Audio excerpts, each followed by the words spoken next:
প্রবাসী ভাইয়েরা, আপনারা যারা সাফল্য হওয়ার স্বপ্ন দেখেন,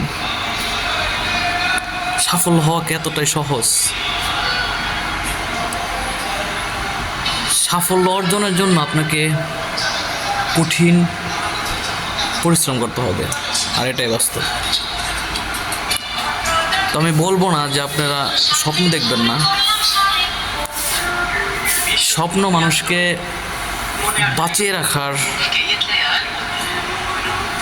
অনুপ্রেরণা যোগায়। তবে আপনারা অবশ্যই তখনই সাকসেস হতে পারবেন, সাফল্য দেখতে পারবেন, যখন আপনারা কঠোর পরিশ্রম করবেন। আর স্বপ্ন দেখবেন, তবে কঠোর পরিশ্রমকে সাথে রেখে স্বপ্ন দেখবেন। ধন্যবাদ সবাইকে, সবাই ভালো থাকবেন। আল্লাহ হাফেজ।